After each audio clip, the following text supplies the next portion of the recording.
સાંસદ હેમાંગ જોશી સહિત દેશના 7 સાંસદોના પ્રતિનિધિ મંડળની 5 દેશોની યાત્રાની જાહેરાત કરવામાં આવી છે। વડોદરાના સાંસદ ડૉક્ટર હેમાંગ જોશી સહિત દેશભરના 7 સાંસદોનું એક પ્રતિનિધિ મંડળ વિશ્વના 5 દેશોના પ્રવાસની ગઈકાલે રાત્રે જાહેરાત કરવામાં આવી છે। કુલ આવા 7 પ્રતિનિધિ મંડળ સમગ્ર વિશ્વમાં ઓપરેશન સિંદૂરને લઈને ભારતનો પક્ષ રજૂ કરશે। લોકસભા તથા રાજ્યસભા મળી કુલ 745 સાંસદોમાંથી 40 સાંસદોને 7 ગ્રુપમાં વિભાજિત કરવામાં આવ્યા છે। વિદેશ મંત્રાલય દ્વારા વિશેષ રીતે આયોજિત કરવામાં આવેલા આ પ્રવાસ દરમિયાન સાંસદોનું આ પ્રતિનિધિ મંડળ આતંકવાદ સામેની ભારતની ઝીરો ટોલરન્સ નીતિ સંદર્ભે આ 5 દેશોને માહિતગાર કરશે। પ્રતિનિધિ મંડળ દુશ્મન દેશ દ્વારા કરવામાં આવી રહેલા બિનપાયાદાર અને તથ્ય વગરના આક્ષેપોનું ખંડન કરી આ દેશો સમક્ષ સાચું ચિત્ર રજૂ કરી ભારત સરકારનો અભિગમ સ્પષ્ટ કરશે। 17 દિવસના આ પ્રવાસ દરમિયાન સાંસદોનું આ પ્રતિનિધિ મંડળ ઇન્ડોનેશિયા, જાપાન, મલેશિયા, સિંગાપુર અને કોરિયાની મુલાકાત કરશે। શહેરના સાંસદ ડૉક્ટર હેમાંગ જોશી સહિત અન્ય સાંસદો આતંકવાદ સામે ભારતની ઝીરો ટોલરન્સની નીતિ સંદર્ભે વિશ્વના દેશોને માહિતગાર કરશે। ઉપરાંત સાંસદોનું આ પ્રતિનિધિ મંડળ વિશ્વના આ 5 દેશોની સરકારના વિવિધ પ્રતિનિધિઓ, વિવિધ સંગઠનો તથા સંસ્થાઓના પ્રતિનિધિઓ સાથે સંવાદ યોજી સત્ય પરિસ્થિતિથી આ દેશોને માહિતગાર કરી આતંકવાદ સામેની ભારતની મક્કમ લડાઈ અંગેનો પક્ષ રજૂ કરશે। એટલું જ નહીં, આ પ્રતિનિધિ મંડળ પોતાના પ્રવાસ દરમિયાન દુશ્મન દેશ દ્વારા કરવામાં આવી રહેલા બિનપાયેદાર સત્યથી વેગળા ખોટા દાવાઓનું પુરાવા સાથે ખંડન કરી સાચું ચિત્ર આ દેશો સમક્ષ રજૂ કરશે। ઉલ્લેખનીય છે કે આ અગાઉ પણ વડોદરાના સાંસદ ડૉક્ટર હેમાંગ જોશી રશિયા ખાતે આયોજિત બ્રિક્સ સંમેલનમાં પણ જોડાયા હતા। આપ સૌને મારા નમસ્કાર।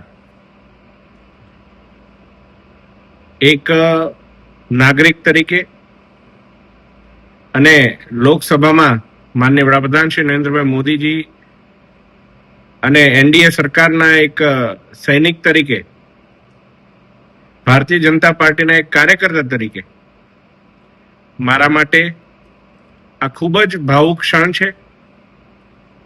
અને મને ખ્યાલ છે કે મારા સાથે મારા વડોદરાના તમામ નાગરિકો માટે પણ આ એક બમણી હર્ષની લાગણી છે કે ઓપરેશન સિંદૂર, આ ઓપરેશનને સમગ્ર દુનિયા સમક્ષ મૂકવા માટે સૌ પ્રથમ માનનીય વડાપ્રધાનશ્રીએ અને આપણા આર્મ ફોર્સના તમામ વડાઓએ આપણા વડોદરાના દીકરી સોફિયા કુરેશીનું ચયન કર્યું હતું।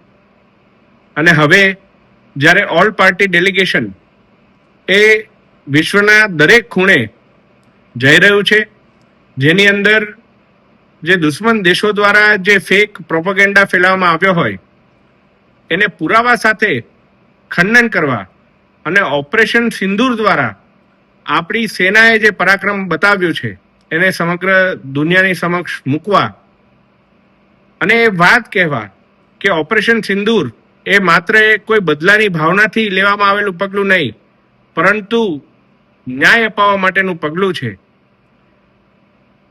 ભારત સરકાર દ્વારા ઓલ પાર્ટી ડેલિગેશનનું જે ગઠન કરવામાં આવ્યું છે એમાં એક સાંસદ તરીકે ગ્રુપ નંબર 3, અને આ ગ્રુપ નંબર 3 કે જે વિશ્વના નોર્ધન દેશોમાં જેઓ જઈ અને સમગ્ર વિશ્વ સમક્ષ સાચી વાત મૂકવાની છે, આ સમગ્ર ટીમની અંદર મારું પણ ચયન કરવામાં આવ્યું છે। ત્યારે સૌ પ્રથમ તો હું આપણા દેશના યશસ્વી વડાપ્રધાન શ્રી નરેન્દ્રભાઈ મોદીજી, માન્ય ગૃહમંત્રી શ્રી અમિત શાહજી, પાર્ટી પ્રેસિડેન્ટ આપણા જેપી નડ્ડા સાહેબ અને સમગ્ર જે વડીલો છે એમનો હું આભાર માનું છું।